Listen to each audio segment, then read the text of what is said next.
Sa detalye ng mga balita, pabor ang mahigit sa kalahati ng mga Pilipino na panagutin si dating Pangulong Rodrigo Duterte sa madugong war on drugs.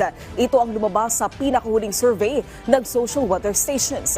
Ang detalye sa balitang pambansa ni Harley Valbuena ng PTV Manila. Dapat lang talaga kasi maraming nadamay, lalo-lalo na yung mga walang kasalanan. Sa ngayon, yung ginagawang parusa, siguro dapat lang siguro gawin sa kanya yun. Ang dami niyang pinatay na tao. Tapos naging policy yun ng gobyerno na patayin, inutusan niya yung mga pulis. Yes po, kasi nobody is above the law. For me, hindi po.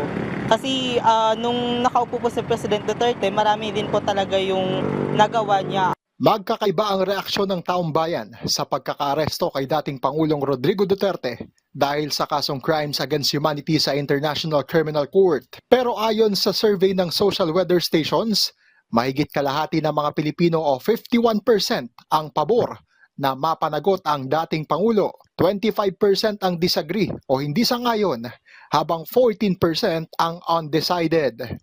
Pinakamaraming pumabor sa Visayas na 62%.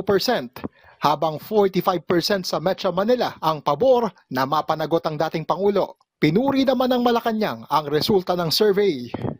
May mga nakita po rin tayo na yung iba ay undecided, yung iba ay hindi well-informed of the situation. Dahil malamang po yung iba po na hindi pa po naniniwala sa ginawa ng pamahalaan ay dahil naniniwala sila doon sa fake news na kumakalat. Ayon sa ICC accredited lawyer na si Joel Butuyan, ang resulta ng survey ay magpapalakas ng loob ng EJK victims para tumestigo sa ICC. Yung mga families ng mga victims, ang tagal ng takot na lumabas. Ngayon, mas malaki yung chance na lalabas sila and magpa-participate sila. Ginawa ang SWS survey mula February 15 to 19, 2025. Nilahukan ng 1,800 registered voters nationwide bilang respondents sa pamamagitan ng face-to-face interview. Sakaling mahatulang guilty ng ICC, si Duterte ay maaaring masintensyahan ng hanggang 30 taong pagkabilanggo.